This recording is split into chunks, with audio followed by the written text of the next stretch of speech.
Hey folks, it's your buddy Mike Messier. So we're getting our week started here early. It's about 2 a.m. Monday, June 7th, 2021. I'm still awake. I've got the remnants of my iced coffee that I ordered about 3 or 4 hours ago.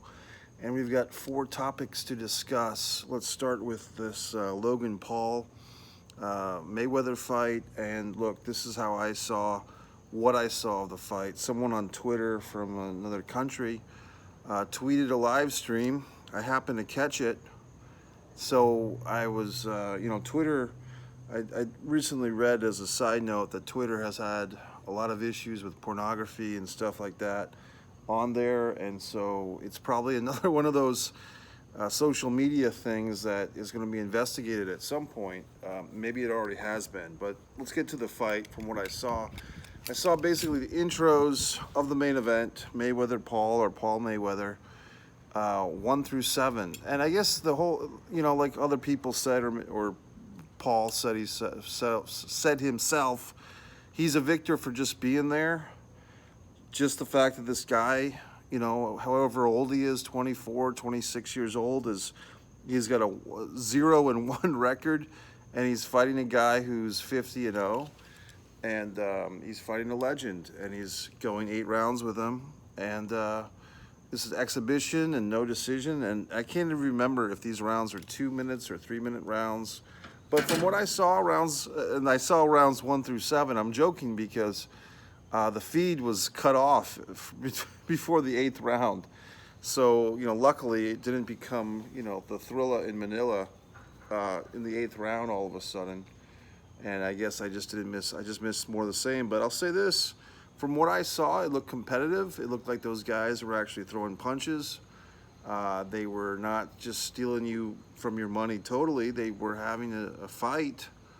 And I did a video earlier. I won't rehash my whole video from earlier in the day when I basically compared, if you want to find that video, is this Logan Mayweather fight the Bitcoin of boxing? And I basically just made the point that, what's the point of watching this stuff? It's up to you, the consumer, to choose what you put into your system. And when you're a young guy especially, and female too, but in America and throughout the world, we're all kind of pressured to watch things. You gotta watch the Super Bowl. You gotta watch this, you got to watch Tiger King, you got to watch whatever the fashionable thing is, because we all have a fear of being left out. I think that's an acronym that somebody came out with, FOBLO, fear of being left out, FOBLO, fear of being left out. So if you didn't see this fight, you might, did you do something with that time that was more constructive? And what I did with the majority of the time, until I caved in and found it on Twitter, was I was reading the Nick Aldis book, which I'll give a full book report when I get to the end of it. And I got about 30 or 40 more pages read tonight, so I felt good about it. Watch this. The old neck. Okay. So the basic point is, did I have any strong reactions to this thing? Not particularly, just, I didn't watch the undercard, and, I guess my reaction is just, I'm kind of, like I said before, I'm happy that people still have an interest in boxing, and I'm gladly going to do a video at some point giving some key fights to watch. Because I think that a lot of people watching these videos are in their 30s or 20s, and they don't know some of the better fights to watch. But the great thing about living in 2021 with the social media age, a lot of these fights, not that they're in the public domain, but they're just so readily found online. So I'm going to refer you guys for now to Tyson Douglas, the 2 Lennox Lewis versus Evander Holyfield fights. Notice I'm not giving away results, because I want them to be new to you. Don't try to see the videos of these fights without finding out the results, if you can. You can go back to the Thrilla in Manila, but I mean, that was before my time. I'm trying to give you fights that were, I'm talking about the Frazier, Muhammad Ali, they had 3 fights, but I'm trying, if you want to watch that era of 70s boxing, there's a great movie called Champions Forever. And the old VHS cover had George Foreman, Larry Holmes, Muhammad Ali, Joe Frazier, Smoking Joe Frazier, and I want to say Ken Norton Jr. on the cover. I can't remember if Ernie Shavers was on the cover or not. But look for the movie Champions Forever, and it'll fill you up in the 70s. As far as the 90s, Tyson Douglas, like I said, if you actually want to watch the first Evander Holyfield Mike Tyson fight, and the Evander Holyfield Riddick Bowe fights. And if you might be saying, well, Mike, how do you know so much about boxing? Well, like I said, I was a script consultant on a movie about Lennox Lewis documentary that came out this past year. So you can find my name on the credits there if you go to my IMDb page. It's legit. So now we move forth and we discuss viewer requested topics. I have two that I want to get into. We'll start with the most recent one because it kind of ties into everything. Good viewer who likes to remain anonymous, but a good guy. On Facebook, he asked me, Mike, do a rant about cutting the cord, cable, TV, and your thoughts on cutting the cord, and what's the, and then I guess the point he was making, well, what do I use? You know, how do I do TV or streaming? The answer is not a big mystery. It's not a big secret. I have YouTube TV, which I think I'm going on my third or fourth year with this, maybe third. And I've enjoyed YouTube TV, and the biggest thing that I think that they had at their advantage, which now might be across the board with other cable providers, and if you have a Sling Box or whatever the hell you can do with your cable TV and your computer and your phone, YouTube TV, you can have it in your phone, you can have it in your computer, your laptop, your home TV, if you have Wi-Fi at home, or if you do the Wi-Fi through your phone onto your TV, it might work, but it depends on how powerful your phone is, I guess. I don't know, or how much data you have on your phone for your stuff. So if you have an unlimited plan, you'll probably be fine with a good network or whatever. And I'm still learning this stuff, guys. You know, I'm still learning networks, and for me to get the phone that you're watching me through right now, I actually had to really do some fucking research and figure out the best phone, because I was sick of my previous phone that was killing off half my videos half the time, and people like Mistress Jen were getting upset. Another subscriber. Thanks to all 803 subscribers, by the way. Damon Campena, thanks, buddy, if you're still here, because he's been a supporter from the get-go, and Jay Baca and everybody. But let's move forth. So basically the question was, what do you think of cutting the cord, or what do you use? The answer, my friend, is I use YouTube TV. I'm pretty happy with it. And also a great facet of YouTube TV is you have unlimited DVD-R. So if you had some cable company and you could record a certain amount of shows, but then your storage runs out, that's not a problem with YouTube TV. You can record as much as you want. And I don't know how they do it, or it's just different. Now, there are some downsides. For instance, I could be wrong again, but I think for the most part with YouTube TV, you're getting 720 reception as opposed to 1080 for the most part. I could be wrong on that, but I think that's true. Could be wrong. The other thing is you're missing some vital, sometimes it gets a little slow, a little choppy, but usually it's okay if you get a decent connection. But here's the thing. This frog is bothering me. He's not respecting our time together. Here's the thing with YouTube TV that's a real pain in the ass, is they don't have Vice TV, and they do not have A&E. Oh yeah. So here we go. Johnny Z from New York, the big Carrie Sane fan here on the Subscribe to Mike Messier YouTube channel family of friends. Is that, how do you like that? I'm close to everybody, but I'm not that close. We're a family of friends. We're not quite family yet. But here's the thing that Johnny has been saying. Johnny was wondering, and it's a great topic, man. I appreciate it, which is, Mike, can you compare the Ultimate Warrior Dark Side of the Ring to the A&E biography of Ultimate Warrior? These two competing shows, and I've really missed the train, haven't I, Johnny? Because this thing was like over a week ago. I was actually in Orlando when these shows came out. Tonight, I finally got through Dark Side of the Ring, Ultimate Warrior, and I haven't seen the A&E biography yet because I don't have A&E. So I'm waiting for some Nico Fant on YouTube to upload it for me, which I guess they haven't done.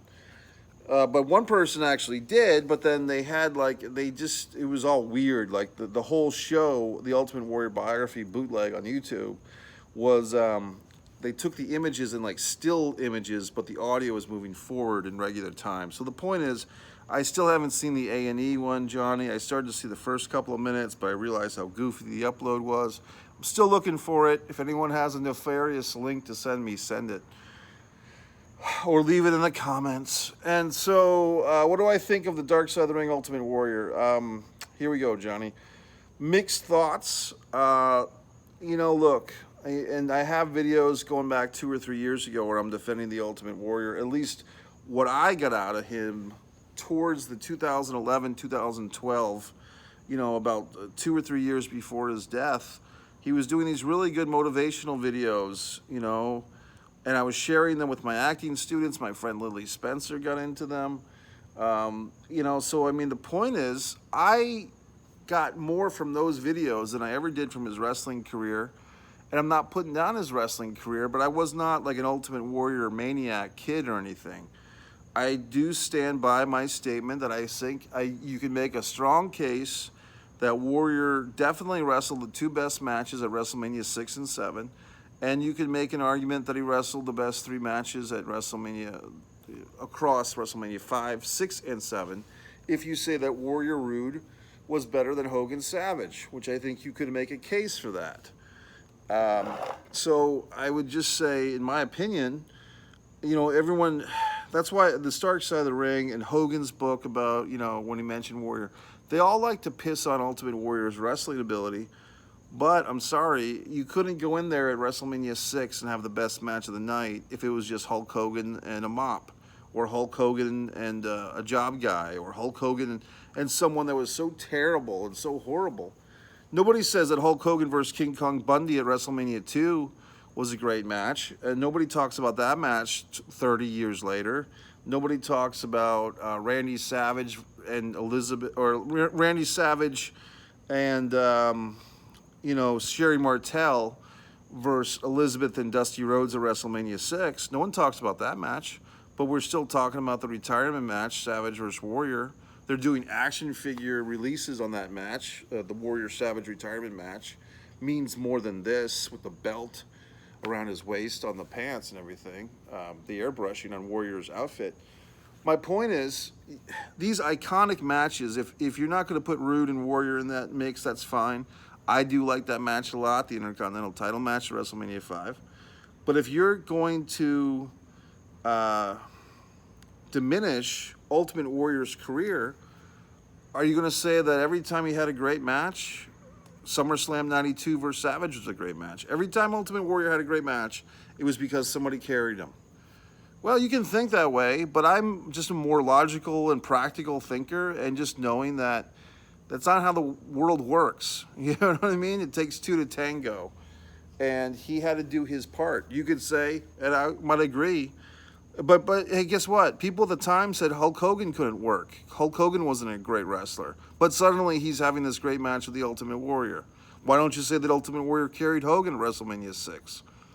Assholes, I got you, right? So the point of the matter is this. Ultimate Warrior, when he had to, or when he wanted to, he rose to the occasion. The SummerSlam 92 match. I'll rest my case. I mean, was his squashing of Honky Tonk Man, or his, beating Tully Blanchard on a, whatever it was, a Saturday Night's Main Event or a Saturday morning show, were those great matches? No. But he wasn't called upon to have great matches. He was called upon to be a comic book character come to life. The WWE's kind of post, somewhere between Arnold Schwarzenegger and Edward Scissorhands. How about that? Okay, because if you look at it, Ultimate Warrior was kind of like gothic in a way, like goth culture, or he was, science fiction. He came out 3 or 4 years before The Undertaker, the mighty Undertaker that we're always talking about, how great he is, and that's fine. I like the Undertaker too. but the Ultimate Warrior character was there before him. Now we're going to get into this dark side of the ring. First thing I got to say, and I'm glad I remembered to say it. I'm glad I didn't forget. Jake the Snake. Did anyone else call him out on this, folks? Jake the Snake is way off in his memory. Not to make fun of Jake the Snake. I know he's been through a lot of shit. But his memory is playing tricks with him. Because Jake the Snake is saying in this Dark Side of the Ring Ultimate Warrior episode that the Ultimate Warrior was the champion, man. He was the champion going into SummerSlam. And Vince told me, you're going to get your belt. You're going to get your title. You're going to beat the Ultimate Warrior for the title right after SummerSlam. You're going to work all over the territory. And then that son of a bitch got fired. And I lost my opportunity.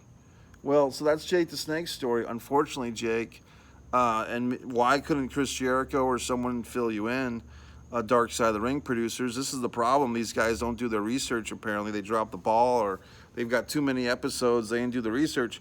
Ultimate Warrior was not the champion at fucking SummerSlam 91, gentlemen. He wasn't. Hulk Hogan was the WWF champion. So the whole thing that they're trying to say here is that after SummerSlam 91, Jake the Snake was going to tour, do a series of matches with the Ultimate Warrior, challenging for the title, and then eventually Jake the Snake was going to beat the Ultimate Warrior for the title. Big fucking problem here, gentlemen. Ultimate Warrior had already lost the title back in fucking January at the Royal Rumble 91 to Sergeant Slaughter.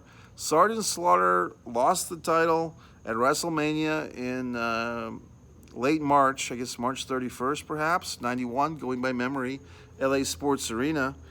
Lost that title to Hogan. Hogan was the champion pretty much the rest of 91 until Survivor Series in November. So where, pray tell, was Jake the Snake thinking he was going to beat the Warrior for the title when the Warrior wasn't even the champion? Answer me that, Jake.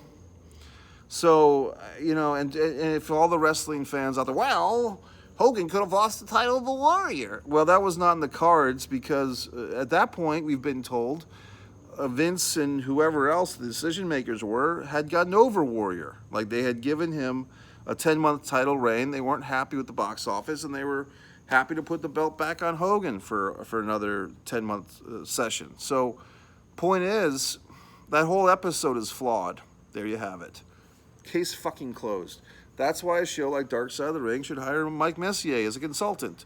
And before you say, well, gee whiz, Mike, maybe they don't know who you are, I reached out to these fucks about the New Jack episode before they even pulled the trigger to do a New Jack episode, saying that I could wonderfully discuss the Eric Koulos New Jack incident in Revere, Mass, since I was fucking there, but they never got back to me. So there you fucking have it. So when you have these Dark Side of the Rings and they're cranking out episode after episode, I think we've all kind of got the feeling that they're getting a little bit fumes. They're on fumes now with series 3 or season 3. The Nick Gage episode was probably my favorite of season 3, but they feel like they're a little bit on fumes. And the Brian Pillman one was really good too. Let's talk more about this Ultimate Warrior episode of Dark Side of the Ring, and I guess I'll have to do a separate video, Johnny, for the A&E one, or I'll do a video on the A&E one and contrast that with this. But let's just have the first impressions of this one. It's really just felt like ex-wife of deceased famous pro wrestler gives her side of the story that nobody asked her for. No offense, I mean, the lady seemed nice. She's very attractive still. I kind of felt bad for her current husband if she's still married to the same guy, because he's got to sit there and watch his current wife discuss her dead ex-husband, the Ultimate Warrior, glowingly, and see all these photos of her enamored with him and talking about his size and how big he was, physically. And look, I don't know what to say. I mean, I think the big moment of that, which is, and once again, who knows, man? We hear the story that ultimately she's going through his private journal and finding a girl's name in every town that we assume that he's fornicating. But it's like, how do we know that she wasn't doing her thing when he was on the road? She's an attractive lady. How do we know that during this time of the 80s that they were together that she wasn't liaisoning, with the milkman or whoever the fuck? I'm not passing judgment. I'm just saying, who knows what was going on with Warrior that made, you know, him want to cheat on her. And who the fuck knows? I'm just saying, I don't know. You don't know. I have nothing against the woman. I feel like sometimes when people tell stories, they recall things. For instance, when she's talking about the last time that she and Warrior had a conversation, and they have this dramatic shadows, and you know the Warrior characters holding her hands and saying, you know, you're with your man and he loves you, and I'm with my woman and she loves me, and they won't be happy if we continue to talk to each other, so we must not be associated anymore, and you're going to be a great mom. Like this speech, do you really think that Warrior said all that, or do you think that she, in her memory, is kind of filling up the memory with what she felt? You see what I'm saying? Like she felt that Warrior was giving her the seal of approval to go out and be happy with her new husband, and he was going to be happy with his new wife, which we don't know who the new wife was, if that was the Dana Warrior or if that was Melanie. I guess that Warrior was with Melanie Pillman for a while before she was Melanie Pillman. That wasn't discussed. So the point is, this whole episode was really just a way for this former wife, his 82 to 91 wife, to have her say. And I'm not shitting on the lady. I thought she was a nice lady. I thought she was interesting. I did like the episode, but in some ways I didn't, because he's not here to discuss this anymore. And just like the WWE with their self-destruction of the Ultimate Warrior video from whenever that was, 10 or 15 years ago, it's always very convenient to tell the life story of someone when they're not there to talk for themselves, isn't it? Isn't it?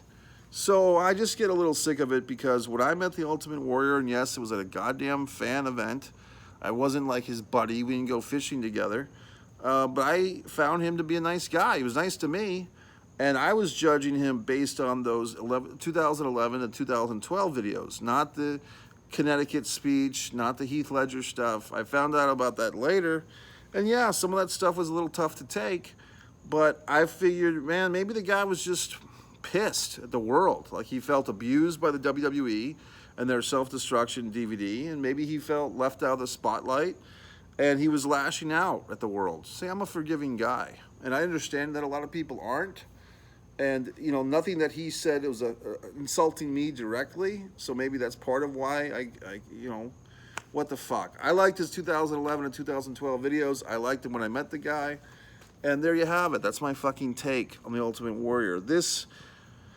show, I think there's always this thing between this dark side of the ring and the WWE's destruction of this self-destruction, and Cornette and Jim Ross just pissed me off, because notice that they didn't have anyone, like Jim Ross says he was the worst.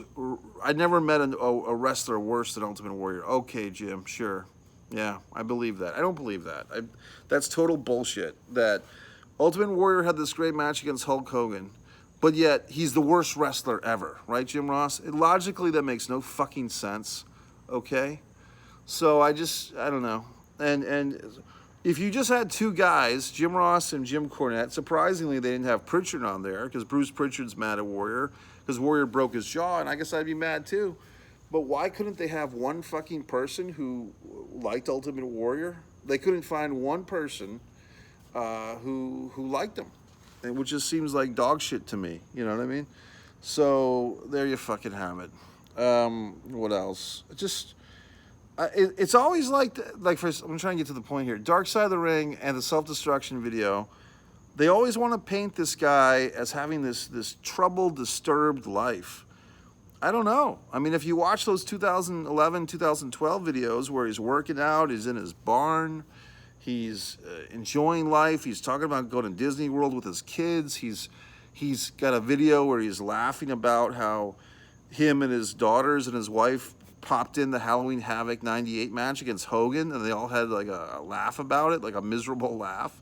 He was doing that reality show thing with the rock bands, you know, like the Warrior University. Like, he had a lot of cool things going on, especially 2011, 2012. And then I think, guess what? His problems reawoke when he got back in touch, when he was back with WWE towards the end. He was doing fine without him.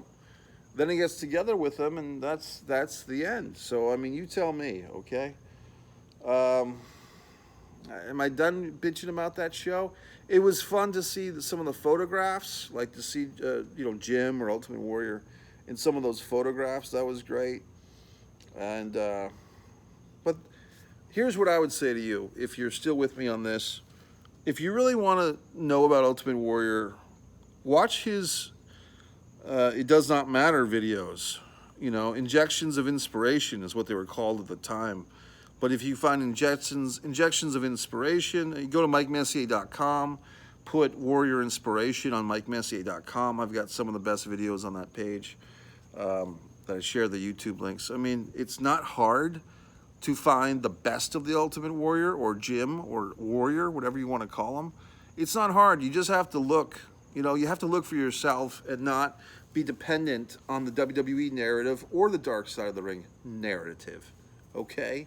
Or the ex-wife narrative. I mean, Christ, if every guy in America or the world had his ex-wife doing a biography about him after he was dead, can you imagine how history would be written?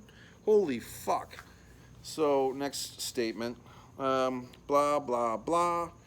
And finally, so I covered the cable, I covered this Paul Mayweather, I covered great boxing, and I covered the Dark Side of the fucking Ring. Ultimate Warrior episode. So I think those were my 4 bullet points. I don't know what else I have to say for myself. As far as this is the end of the weekend rant. I mean, this is Monday morning. I'm talking to you now, going on 30 minutes. We had a productive weekend, didn't we, everybody? We started our weekend off with the AEW clips. I didn't mention that I had a little moment with a female star. Thunder Rosa said hi to me. She liked my Randy Savage shirt. Nice lady, great wrestler. But I mean, that show was a lot of fun. And then Saturday, we did more things. That was yesterday. Actually, Saturday was like a huge computer day for me. Doing these videos here. We crossed the 800 mark of subscribers on Saturday, which was exciting, for me at least. And so that was enjoyable. And then Sunday, I went to a fiesta. A pal of mine put together a nice party, so I went to that. And then I came here to the office on wheels, and I saw this Logan Paul Mayweather thing. Did 3 videos today. The McDonald's Mike's Meals, and the one about the Logan Paul thing from earlier, the Bitcoin of boxing, and on this one, your Monday Rev. So this is your Monday Rev. We're going to start our engines. We're going to pull the fucking trigger. Some nice comments. Someone was comparing me to Stone Cold Steve Austin. I appreciate the compliment. If you ever seen, my Flying Brian tribute video, I talk about the Hollywood Blondes, I'm sure, a lot in that video. Great tag team. Austin had some great years in WCW. I'm currently watching Starrcade 1992. I don't think that Stone Cold Steve Austin's on that show. I don't think he made the cut on that. He might have been one of the guys in the dressing room, along with Raven, who are shown in the backstage segments. But I'm going to do this kind of crossover podcast coming up about Starrcade 92 with my buddy Joey. That's going to be fun. And from Alabama, I believe, or Georgia. I get the names. It's late. Sorry, Joey. And then the podcast will be on Dan and Benny in the Ring on Tuesday night, which is tomorrow night. So I'm not sure if I'll upload that to this channel or what.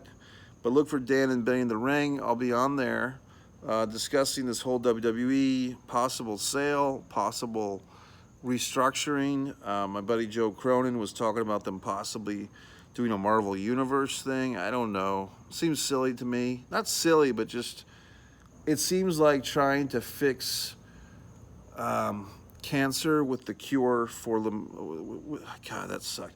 It seems like trying to fix cancer with like the cure for bronchitis. Like we've got this really bad problem with our WWE wrestling creative. Let's fix it with something else, is what I'm trying to make a good metaphor, and I'm botching it, but trying to fix a broken leg by putting your neck in a sling. How about that? Okay, subscribe to Mike Messier YouTube channel. That is the name of the channel. You might find a few other Mike Messier channels. There's a couple of other non-Mike Messiers, and there's a few others that I've had going, but this is the real deal. Share these videos, share them on your social media, your tweets, Meteor, That sounds like Vince Russo. Media. All right, Mike Messier. Subscribe to Mike Messier YouTube channel. Thanks.